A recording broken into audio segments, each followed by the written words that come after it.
Welcome students to our online classes and मैं प्राध्यापक पुरुषोत्तम सुर्वे आप सभी का स्वागत करता हूं आपके अपने यूट्यूब चैनल पर सुर्वे सर सिद्धांत क्लासेस अकोला। देखिए हमने कल characteristic properties of amorphous solid देखा और उसके साथ हमने कुछ बेसिक डेफिनेशंस देखी, जैसे आइसोमॉर्फिज्म यानी क्या, पॉलीमॉर्फिज्म यानी क्या, एलोट्रोपी यानी क्या। तो ये सारे बेसिक डेफिनेशन हमने देख लिए। आइसोमॉर्फस किसे कहेंगे, पॉलीमॉर्फस सॉलिड्स किसे कहेंगे, तो बेसिक डेफिनेशंस थी और ये डेफिनेशन हमें जस्ट मालूम होनी चाहिए, इसका हमें ज़्यादा कुछ ऐसा यूज आगे नहीं है। तो इस पर एक हाथ दो सवाल आ सकता है, लेकिन सवाल आने की पॉसिबिलिटी भी बहुत कम है। तो ये लास्ट टॉपिक देख लेते हैं इंट्रोडक्टरी पार्ट के, और फिर हमारे अपने सॉलिड स्टेट को स्टार्ट करते हैं। तो बोर्ड में पूछा जाएगा 3 मार्क के लिए, distinguish between crystalline solid and amorphous solid. तो यहाँ पे कुछ पॉइंट्स ऑफ डिस्टिंक्शन लिखे हुए आप देख सकते हैं उन्हें। They have definite characteristic geometrical shape. तो क्रिस्टलाइन सॉलिड जो है उनका ज्योमेट्रिकल शेप कैसा होगा, डेफिनेट होगा, और अमॉर्फस सॉलिड जो है वो इरेगुलर शेप के हैं, इरेगुलर साइज के।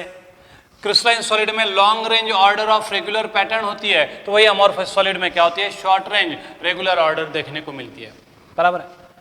Crystalline solids are called as a true solid while amorphous solids are called as pseudo solids और सुपर कूल्ड लिक्विड्स। ये भी एक पॉइंट ऑफ डिफरेंस आप लिख सकते हैं। Crystalline solid possess sharp melting point, amorphous solids do not possess sharp melting point. इसका reason भी हमने देख लिया है।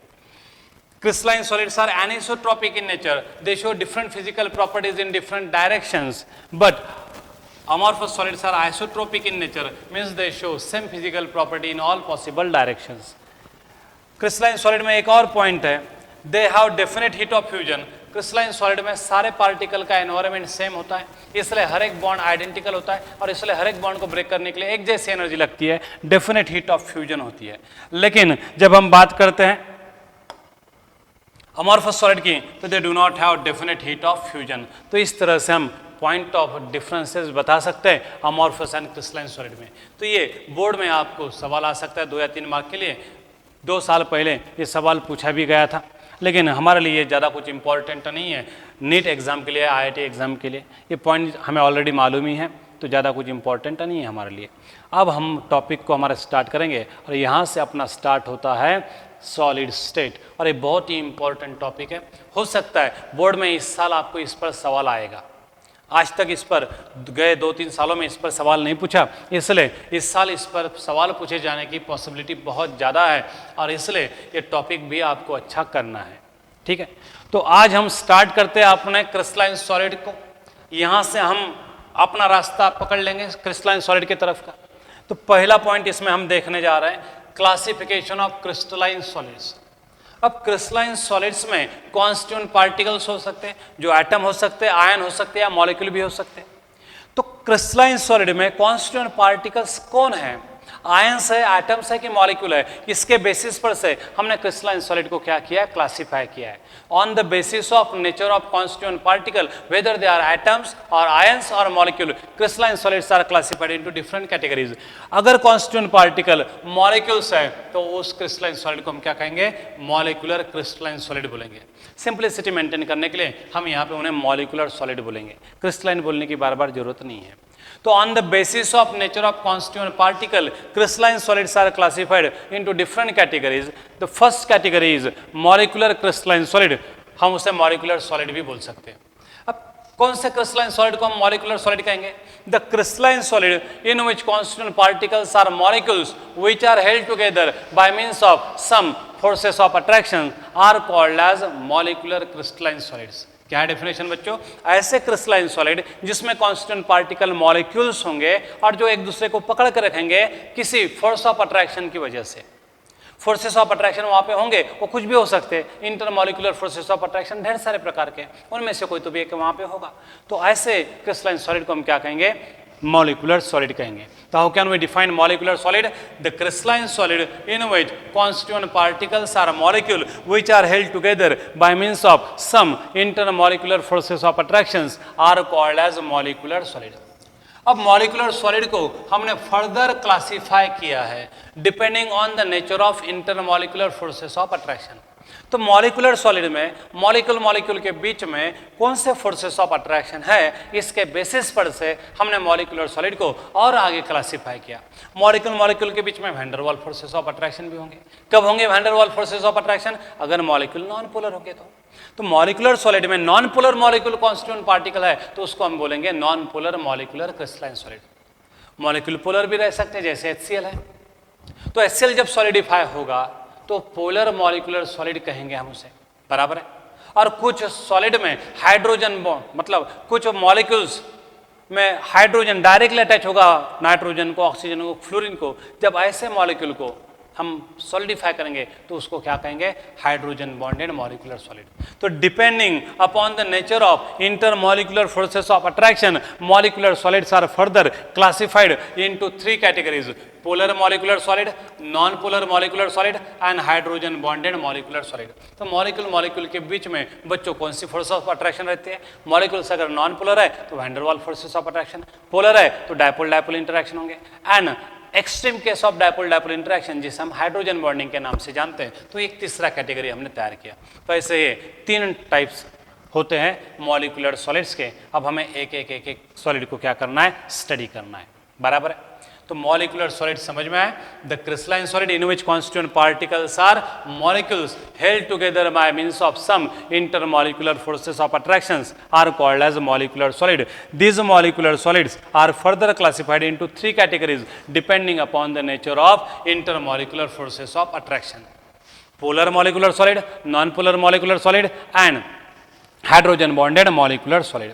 तो सबसे पहले बच्चों हम क्या देखेंगे? नॉन पोलर मॉलिक्यूलर सॉलिड को पहले देख लेते हैं। तो यहाँ पे खाली जगह है, तो यहाँ पे हम क्या करते हैं? सबसे पहले नॉन पोलर मॉलिक्यूलर सॉलिड को देख लेते हैं। सीक्वेंस में मतलब आपको प्रॉपर्टीज कंपेयर करने के लिए अच्छा हो जाएगा। तो नॉन पोलर मॉलिक्यूलर सॉलिड्स। अब नॉन पोलर मॉलिक्यूलर सॉलिड्स किसे कहा जाएगा? ऐसे मॉलिक्यूलर क्रिस्टलाइन सॉलिड जिसमें constituent particle non polar molecules होंगे जो एक दूसरे को हेल्प करेंगे bye means of van der वाल फोर्सेस ऑफ अट्रैक्शन। ऐसे मॉलिक्यूलर क्रिस्टलाइन सॉलिड को हम क्या कहेंगे? नॉन पोलर मॉलिक्यूलर सॉलिड्स कहेंगे। तो how can we define non polar molecular crystalline solids? The molecular crystalline solids in which constituent particles are non-polar molecules which are held together by means of van der Waals forces of attraction, that is London dispersion forces, are called as non-polar molecular solids। तो इस तरह से बच्चों हम non-polar molecular solid को क्या करेंगे? Define कर सकते हैं। तो देखिए अब हम उनकी प्रॉपर्टीज देखेंगे और उनके एग्जाम्पल भी देखेंगे। डेफिनेशन समझ में आई? अच्छे से करना, एक एक पॉइंट की तरफ ध्यान देना है।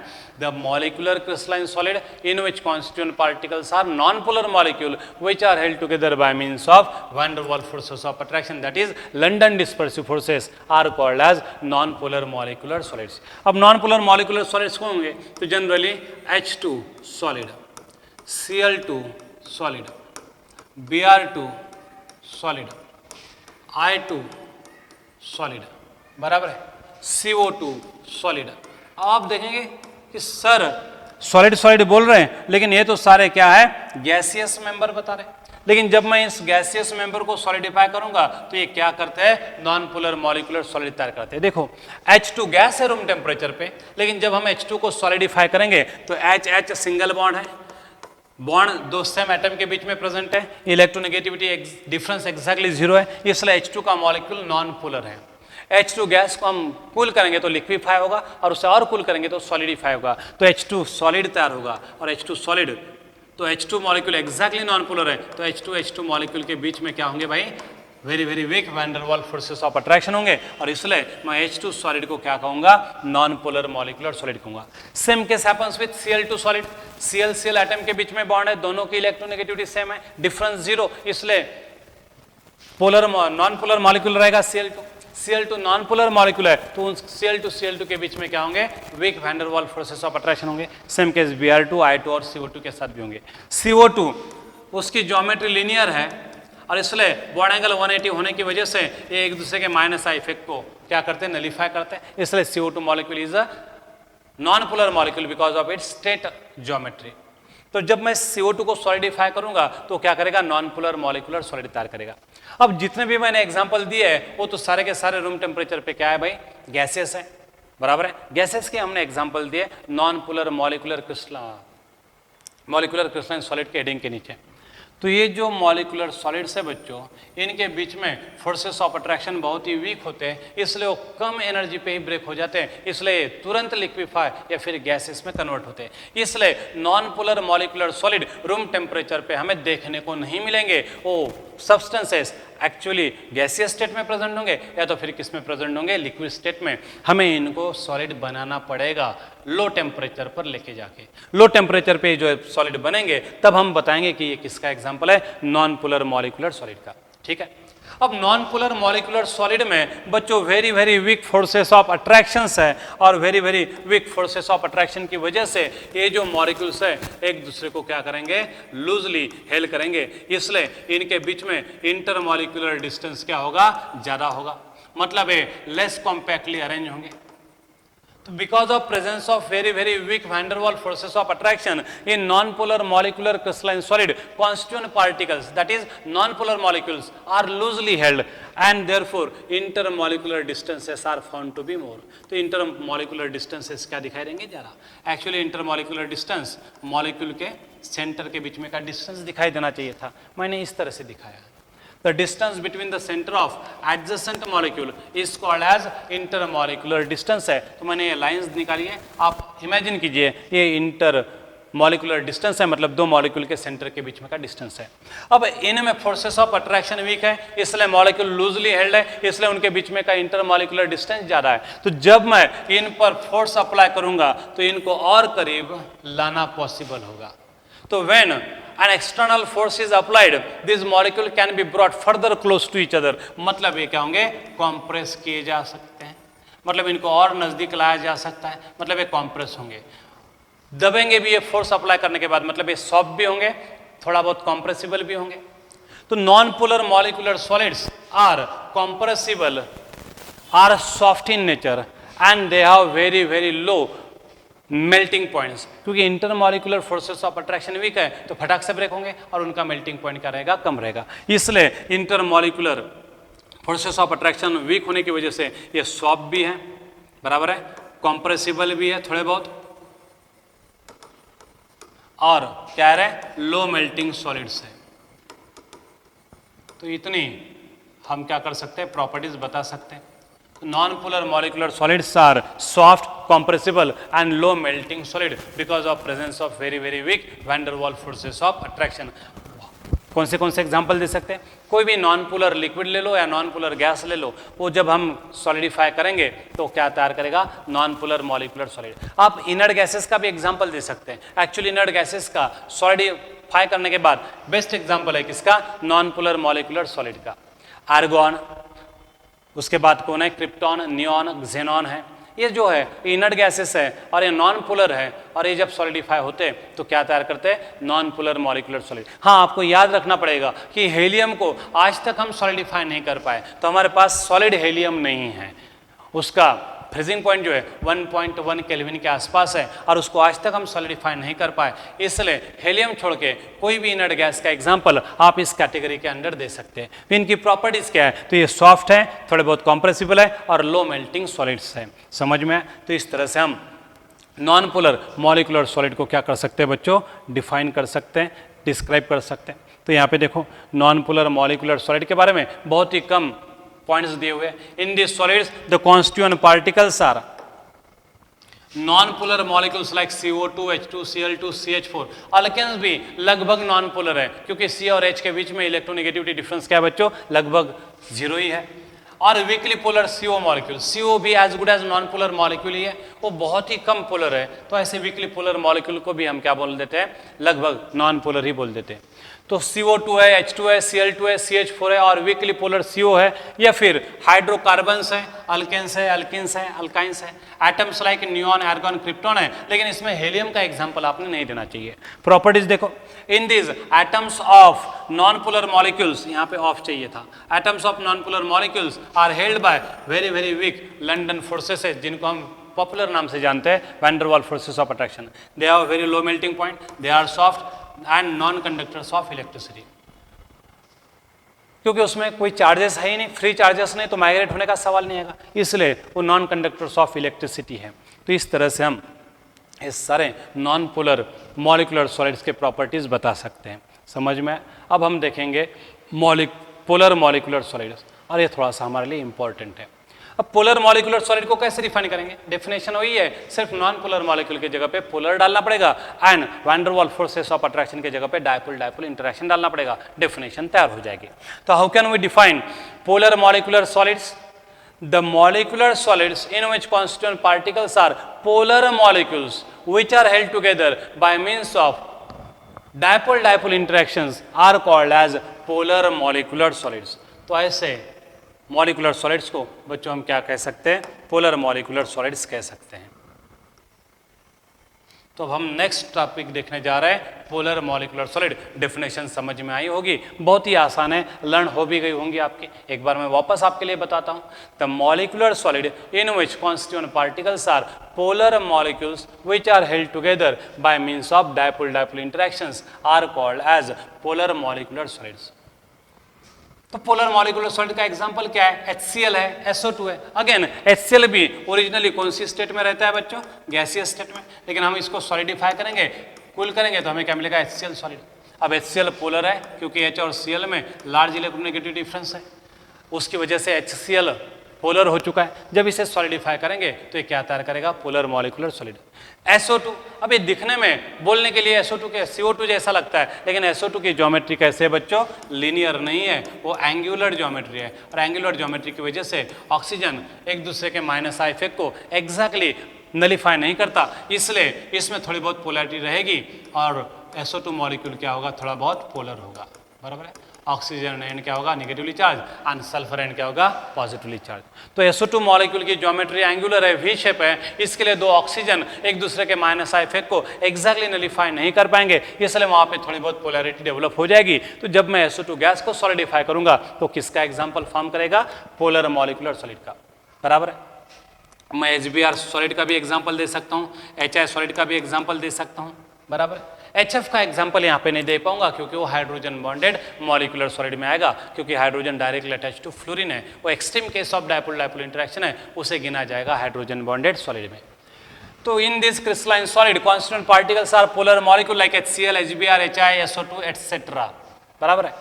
Since polar molecules have separate opposite charges, क्या करेंगे? They are called as dipole and they possess permanent dipole moment. अब पोलर मॉलिक्यूल है, चार्ज सेपरेशन हो चुका है, लार्ज इलेक्ट्रोनेगेटिविटी डिफरेंस है, मतलब वो परमानेंट डायपोल्स है, और परमानेंट डायपोल्स है तो जब हम उन्हें सॉलिडिफाई करेंगे तो अपने आप को इस तरह से लाइन करेंगे कि उनके बीच में क्या तैयार हो जाएगी? डायपोल डायपोल इंटरेक्शन तैयार हो जाएगी। फॉर एग्जाम्पल देखिए, अब समझो हमारे पास HCl का मॉलिक्यूल है, मैं कैप्सूल के जैसा दिखाता हूँ उसे, एक है NH पॉजिटिव का और एक है NCl नेगेटिव का, बराबर है।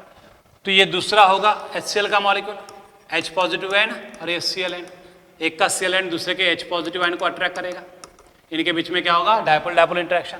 ये तीसरा मॉलिक्यूल है H पॉजिटिव Cl नेगेटिव। अब ये नीचे वाली दूसरी लाइन देखते हैं, Cl नेगेटिव H पॉजिटिव। इस तरह से इन्होंने अपने आप को अलाइन किया है कि इनके बीच में क्या हो? मैक्सिमम फोर्सेस ऑफ अट्रैक्शन हो, मिनिमम रिपल्सिव फोर्सेस हो, बराबर है। तो यहाँ पे Cl नेगेटिव रहेगा और यहाँ पे क्या रहेगा? H पॉजिटिव रहेगा।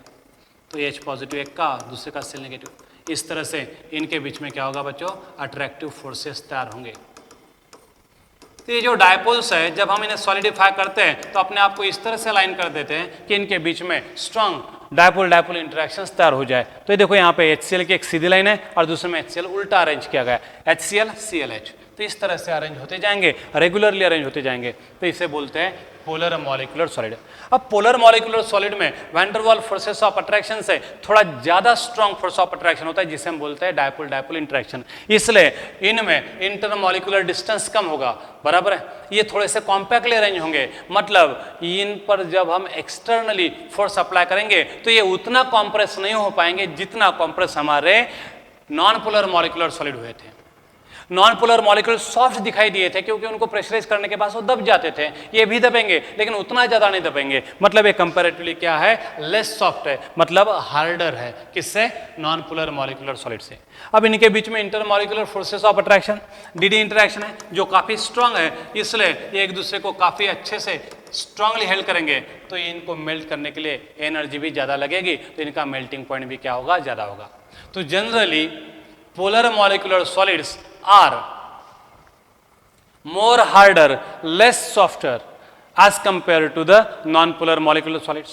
They are less compressible and they possess somewhat higher melting point because of presence of strong dipole-dipole interactions. बराबर है। तो इस तरह से हम पोलर मॉलिक्यूलर सॉलिड की प्रॉपर्टीज भी बताते हैं।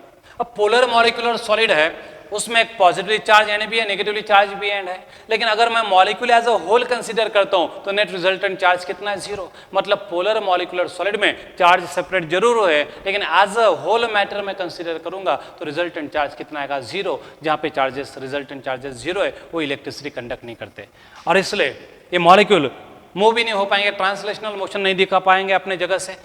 इस कारण पोलर मॉलिक्यूलर सॉलिड भी इलेक्ट्रिसिटी कंडक्ट नहीं कर पाएंगे।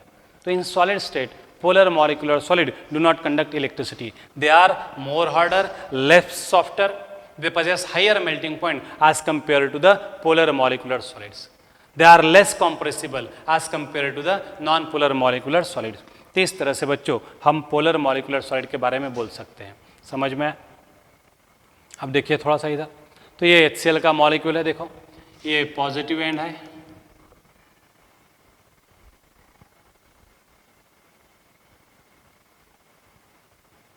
तो ये पॉजिटिव एंड है, ये नेगेटिव एंड है, पॉजिटिव नेगेटिव पॉजिटिव, ये नेगेटिव है, ये पॉजिटिव है, नेगेटिव पॉजिटिव, इस तरह से अल्टरनेटली अरेंज हुए, हमने डायग्राम दिखाई, निकाली भी थी, बराबर है। अब देखेंगे हम हाइड्रोजन बॉन्डेड मॉलिक्यूलर सॉलिड्स। ये बहुत ही ज़्यादा इंपॉर्टेंट है और हमारे एग्जाम में इस पर कई बार सवाल भी आए हैं, इसलिए टॉपिक हमारे लिए बहुत ही ज़्यादा क्या है, इंपॉर्टेंट है। और इसका एग्जाम्पल वाटर जो हमारे सबके मतलब परिचय का है वो एग्जाम्पल है यहाँ पे, इसलिए टॉपिक अपने आप में एक इंपॉर्टेंस रखता है। तो देखिए हम नेक्स्ट टॉपिक देखने जा रहे हैं, third category of molecular solid, that is hydrogen bonded molecular solid. अब डेफिनेशन किस तरह से कर पाएंगे बच्चों हम हाइड्रोजन बॉन्डेड मॉलिक्यूलर सॉलिड की, वही the molecular solid in which constituent particles are molecule held together by means of hydrogen bonds are called as hydrogen bonded molecular solid. अब हाइड्रोजन बॉन्डिंग कौन से मॉलिक्यूल्स फॉर्म करते हैं, तो देखिए जब हाइड्रोजन फ्लोरीन को अटैच हो या ऑक्सीजन को अटैच हो या नाइट्रोजन को अटैच हो, इन तीनों में से कोई एक को अटैच हो तभी वो हाइड्रोजन बॉन्डिंग दिखाएगा। बाकी हाइड्रोजन क्लोरीन को अटैच है, ब्रोमीन को अटैच है, आयोडीन का अटैच है, कोई मतलब नहीं रखता, कोई मायने नहीं रखता, वहाँ पे हाइड्रोजन बॉन्डिंग देखने को नहीं मिलेगी। हाइड्रोजन अगर डायरेक्टली अटैच है नाइट्रोजन को, ऑक्सीजन को या फ्लोरीन को, तभी वो बहुत भयानक पोलर होगा और तभी वो क्या होगा, हाइड्रोजन बॉन्डिंग दिखाएगा। मतलब वही solid hydrogen bonded molecular solid का एग्जाम्पल बन पाएंगे जिसमें हाइड्रोजन एटम डायरेक्टली अटैच होगा आइदर फ्लोरीन और ऑक्सीजन और नाइट्रोजन। इनके अलावा किसी और इलेक्ट्रोनेगेटिव एटम को हाइड्रोजन अटैच रहा भी तो वो हाइड्रोजन बॉन्डिंग नहीं दिखाता, वो पोलर मॉलिक्यूलर सॉलिड में गिना जाएगा, उसे हाइड्रोजन बॉन्डेड मॉलिक्यूलर सॉलिड में गिना नहीं जाएगा। तो अब बहुत ही आसान है एग्जांपल बताने के लिए, those compound in which hydrogen is directly bonded to fluorine or oxygen or nitrogen always stood as an example of hydrogen bonded molecular solid। तो अब एग्जाम्पल बताना हमारे लिए बहुत आसान हो गया। तो हाइड्रोजन बॉन्डेड मॉलिक्यूलर सॉलिड को हमने डिफाइन किया है किस तरह से, the molecular solid in which constituent particles are molecule held together by means of strong hydrogen bonding are called as hydrogen bonded molecular solid। Examples क्या दे पाएंगे, all those solid in which hydrogen atom is directly attached to fluorine और oxygen और nitrogen stood as examples of hydrogen bonded molecular solid. अब इसको हम कैसे करेंगे, अब हाइड्रोजन बॉन्डिंग जो है बच्चों वो van der Waals forces of attraction से भी स्ट्रांग है एंड डायपोल डायपोल इंटरेक्शन से भी स्ट्रांग है। बराबर है। तो hydrogen bonding is stronger than both dipole dipole interaction and van der वाल फोर्सेस ऑफ अट्रैक्शन। मतलब हाइड्रोजन बॉन्डेड मॉलिक्यूलर सॉलिड में अरेंजमेंट और भी कॉम्पैक्ट होंगी, इंटर मॉलिक्यूलर डिस्टेंस और भी कम होगा। जब हम प्रेशराइज करेंगे तो इनको ज़्यादा करीब नहीं ला पाएंगे, मतलब ये लेस कॉम्प्रेसिबल होंगे और भी थोड़ा ज़्यादा हार्ड होंगे, लेस सॉफ्ट होंगे। और इनमें स्ट्रॉन्ग हाइड्रोजन बॉन्डिंग है तो उसे ब्रेक करने के लिए बहुत ज़्यादा एनर्जी लगेगी, तो इसका मेल्टिंग पॉइंट ज़्यादा होगा। लेकिन हाँ, किसके तुलना में? As compared to non polar molecular solid and polar molecular solid के तुलना में बोलना पड़ेगा। तो as compared to polar and non polar molecular solid, hydrogen bonded molecular solids are more harder, less softer, less compressible and possess somewhat higher melting point because of presence of strong hydrogen bonding। लेकिन यही अगर hydrogen bonded molecular solid की हम comparison करेंगे ionic solid के साथ, covalent solid के साथ, मेटेलिक सॉलिड के साथ, तो metallic bonding, ionic bonding and covalent bonding के तुलना में हाइड्रोजन बॉन्डिंग काफ़ी वीक है। इसलिए ionic, metallic and covalent solid के तुलना में हाइड्रोजन बॉन्डेड सॉलिड क्या है? मोर सॉफ्टर है, मोर कॉम्प्रेसिबल है, लो मेल्टिंग सॉलिड्स है। बराबर है। कंपैरिजन हम किसके साथ कर रहे हैं उस पर हमारा कंक्लूजन डिपेंड होगा। तो देखिए, since hydrogen bonding is weak as compared to metallic, ionic and covalent bonding, these solids have very low melting points and generally at room temperature they exist in liquid or gaseous state। हमने molecular solid के जितने भी example देखे बच्चों, वो या तो liquid या गैसियस स्टेट में एग्जिस्ट होते हैं रूम टेम्परेचर पर। काफ़ी गिने चुने एग्जाम्पल्स है, बहुत ही गिने चुने एग्जाम्पल्स है जो सॉलिड स्टेट में दिखाई देंगे रूम टेम्परेचर पे। Hydrogen bonded solids are non conductors of electricity. Hydrogen bonded molecular solids है, मॉलिक्यूल्स इमूवेबल है सॉलिड स्टेट में, वो मूव नहीं हो पाएंगे तो इलेक्ट्रिसिटी कंडक्ट भी नहीं कर पाएंगे। इसलिए हाइड्रोजन बॉन्डेड मॉलिक्यूलर सॉलिड भी क्या है बच्चों? बैड कंडक्टर ऑफ इलेक्ट्रिसिटी है। अब कंपैरिजन किसके साथ कर रहे हैं इस पर हमारा कंक्लूजन डिपेंडेंट होगा। नॉन पोलर पोलर के साथ कंपेयर करेंगे तो more harder, less softer, less compressible and क्या बोलेंगे? पोजेस हाई मेल्टिंग पॉइंट बोलेंगे। Ionic, covalent and metallic solid के साथ कंपेयर करेंगे तो बोलेंगे more softer, less harder, more compressible and possess low melting solid. तो इस तरह से हम कंपैरिजन किसके साथ कर रहे हैं उस पर डिपेंड रहेगा। हाइड्रोजन बॉन्डेड मॉलिक्यूलर सॉलिड भी नॉन कंडक्टर्स ऑफ इलेक्ट्रिसिटी है because molecules are immovable in nature. समझ में आया बच्चों? तो आज हम यहीं पर रुकते हैं। कल के लेक्चर में हम नेक्स्ट टॉपिक देखेंगे, हाइड्रोजन बॉन्डेड मॉलिक्यूलर सॉलिड का एग्जाम्पल देखेंगे, कौन सा? वाटर। तब तक के लिए बच्चों यहीं रुक जाते हैं। थैंक यू, धन्यवाद।